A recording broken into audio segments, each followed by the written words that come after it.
secretario. Tiene la palabra hasta por 5 minutos para hacer comentarios el diputado Canek Vázquez Góngora, del Grupo Parlamentario del Partido Revolucionario Institucional.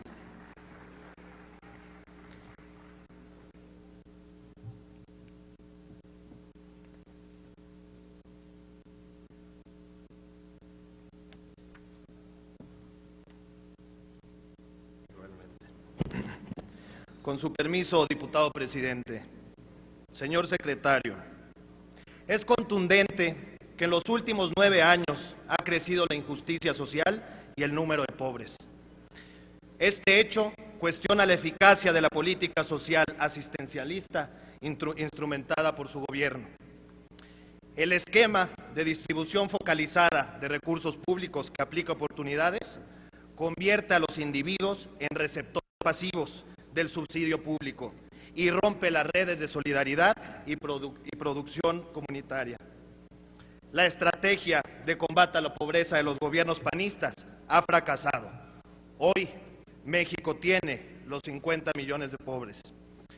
Los 7 millones de personas que, según cifras oficiales, abandonaron la línea de pobreza alimentaria durante el sexenio de Vicente Fox, volvieron a caer en la misma y crecieron durante los 2 primeros años de la gestión del presidente Calderón.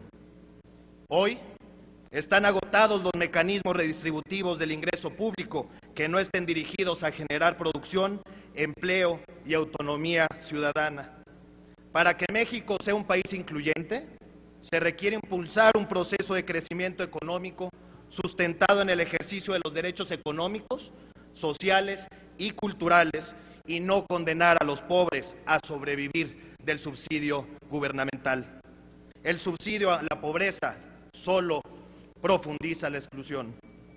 Cualquier programa que busque disminuir la pobreza tiene que incluir infraestructura.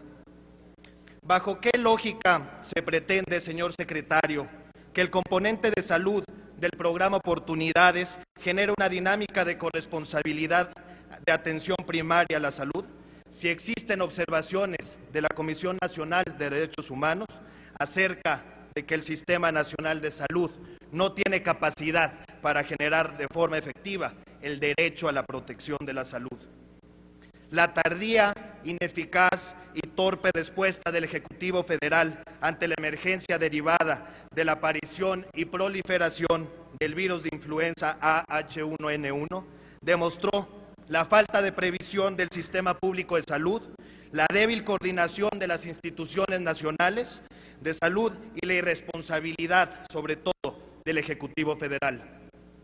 Hoy, los poco más de 27,000 infectados y de 200 difuntos a causa de la influenza son síntomas, claro, de una gran enfermedad social. El desmantelamiento irresponsable del sistema de salud a cargo de los gobiernos panistas. ¿A qué se está reduciendo el componente de salud, señor secretario?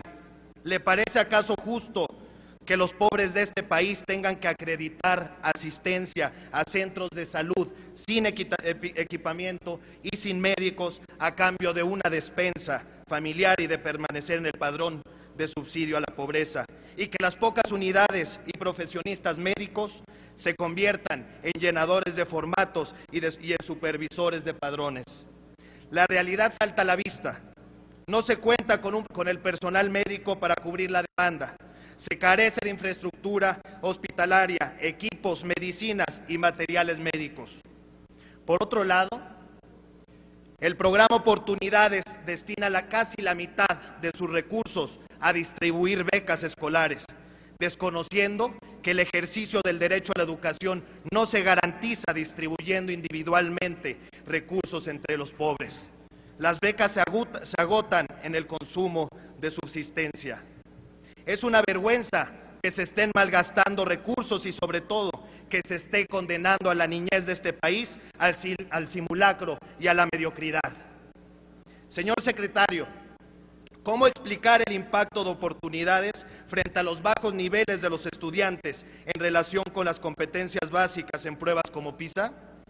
En que en una lista de 62 países, México casi siempre ocupa el primer lugar. Señor secretario, ¿Cómo pretende su gobierno que las niñas y los niños de las comunidades marginadas avancen en educación cuando 3 de cada 10 escuelas de educación básica no cuentan con energía eléctrica, agua ni drenaje y 1.700.000 niños acuden a las escuelas que no tienen servicios sanitarios? Para aprender se requiere también contar con asistencia. Finalmente, no puedo concluir sin señalar lo que considero un agravio más a nuestra nación. Alrededor de 3.5 millones de niñas, niños y adolescentes se ven obligados a trabajar como estrategia de sobrevivencia familiar y en no pocas ocasiones los hace vulnerables a la explotación laboral, sexual, a la trata y a los circuitos del narcotráfico. Señor secretario, ¿le parece justo que un programa como Oportunidades, al que por cierto se está pidiendo más recursos para el próximo año, no contemple acciones contundentes para la erradicación del trabajo infantil? En tanto el programa encargado de abatir la pobreza en nuestro país no sea capaz de evitar el trabajo infantil, señores diputados, entonces en México no podremos hablar de futuro. Es cuanto, señor presidente. Muchas gracias, señor diputado. Con ello hemos concluido la primera ronda de preguntas, respuestas y comentarios. Para la segunda ronda, los grupos parlamentarios han